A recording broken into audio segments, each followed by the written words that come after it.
WWE has just revealed 3 new signings to the company, and my God, I am super excited about this. It's been a while since we've seen a new class for WWE. Also, we got to talk about some bad news for AEW Double or Nothing. We're going to talk about why this may be the situation at hand. And yes, ladies and gentlemen, we do got to talk about it. Cody Rhodes turning heel, selling his soul. Well, there's a major update to all of this, and it's coming up right here on the Ango Show. And if you guys want more videos like this, don't forget, go ahead and click subscribe. Trust me, you don't want to miss a video. I want to kick things off with Cody Rhodes because there's been so much talk about Cody Rhodes, and this is largely due to The Rock, honestly. Like, The Rock is one of those guys, you know, talking about Cody selling his soul, and then there's rumors that maybe they're going to revisit this. Well, it actually turns out that WWE internally is entirely against the idea of Cody Rhodes turning heel. This comes from a new report from Fightful. They had previously confirmed that a heel turn was indeed presented as creative direction. However, at the time of the initial pitch, sources indicated that those around Rhodes were not in favor of the move, primarily due to his strong merchandise sales, ticket drawing power, and overwhelming babyface reactions from the fans. Most recently, The Rock was on Pat McAfee, and he suggested that WWE could revisit a heel turn or the story where he does, in fact, sell his soul to The Rock. However, basically, there is no plan for that. At least that's what Fightful is saying. WWE internally has no plans to turn Cody Rhodes heel. Now, you might have to wonder, why is The Rock even talking about this? Why is The Rock publicly talking about turning the biggest babyface heel? Why is an executive of WWE publicly talking about a storyline in a way where you could potentially be spoiling it? It makes no sense to me. And it kind of bothers me too, because if you are going to turn Cody Rhodes heel, that should be a surprise. That shouldn't be something that is coming from an executive. And I think one of my biggest frustrations that I have here with The Rock, and I've kind of said this before, but the more and more that I think about it, dude, I could rant about this forever. The Rock is an executive for WWE, but sometimes when he talks publicly on the TV shows and the podcast stuff, whatever, when I hear him speak publicly about WWE, he's peeling back the curtain in such a way where it almost looks like he's going into business for himself. And I just think that is so annoying. At the end of the day, WWE has a product to produce, and just take us on this journey, bro. Like, you didn't show up for WrestleMania. You haven't been around, and that's fine. I get it. You're busy. I mean, it is what it is. But you come in, you're teasing storylines, then you go out publicly saying, well, I would have done things differently. Brother, if you're not present, if you're not with the machine producing and doing all these things, it doesn't matter. So I'm glad that Cody isn't turning heel now, but maybe eventually it will be cool. I want it to be a surprise. All right, guys, let's talk about AEW Double or Nothing. This isn't good stuff for AEW, but, you know, we've had conversations about this before. AEW, whether you like them, hate them, I don't really care, right? Like, this is subjective. You could enjoy AEW. You don't have to enjoy AEW.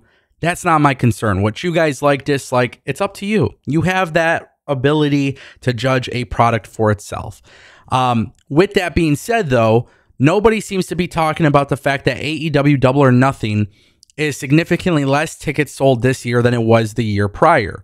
Now, currently, as it stands, AEW Double or Nothing is configured for 6,800 seats in Arizona. Now, last year, they did about 9,000, 9,100 tickets, paid attendance. Obviously, that is 3,000 seats less. Now, the max capacity, the max capacity for this venue is 11,000. So, obviously, AEW isn't trying to sell 11,000, but they're in a situation where there is less interest in this product. And you got to keep in mind that AEW tickets are actually less expensive year over year, and that is because the product isn't as hot. Now, Double or Nothing to me is always going to have a special place in my heart. I went to the very first Double or Nothing. I've gone to multiple of them. I love the concept of Double or Nothing. I love when they do the Battle Royal. Like, there's things about Double or Nothing that, to me, when it comes to best wrestling experiences, Double or Nothing is relatively close to WrestleMania in my heart. And to see that AEW is struggling to kind of catch that momentum, it sucks. It really does suck. And I think it's really hard for AEW to climb out of this hole that they kind of put themselves in, you know? To year over year, ticket sales are less and less and less. People are tuning out of the product. I'm not talking about TV viewership. I'm talking about people who are willing to spend their money to go and watch this product. It is not the same. And obviously, it's a cool down period, and AEW is trying to capture that momentum again. But I think they have a very difficult task ahead of them. And so when AEW is selling tickets at a lesser price and they're doing smaller venues and they're not able to go back to where they were, I think it just goes to show you how much damage AEW did to themselves. Now, personally speaking, I don't look at this as, oh my God, AEW is dying. AEW can never rebound. The way I look at this as AEW just needs to get a hold of their audience and try to win them back. And that's the most important thing. If you continue to be a niche product, it doesn't help. And I just want to see them grow because they are awesome. They make mistakes, but they can be better. And that brings us to our final topic. Ladies and gentlemen, WWE has revealed 3 new signings. And this one is super interesting because WWE hasn't been revealing like these classes of NXT where new signings are coming in. But now WWE made 3 key signings. These guys look the part for sure. I mean, if you go on social media, you can see it very, very, very well. People are talking about it. Like, these guys look exactly what a WWE superstar would look like, right? Now, these 3 guys come from the Olympics. And WWE has done a really good job of recruiting talent from the Olympics, or, you know, people that are college athletes, whatever it may be. But there's 3 of them. So you have Shady Al-Nahas, who is 27 years old. He's a decorated judoka from Canada. He's won multiple Pan American Games gold medals, 2019 all the way to 2024. He's also a 2022 Commonwealth Games gold medal in the 100 kilogram or less category. He represented Canada at both the 2020 Tokyo and 2024 Paris Olympic Games.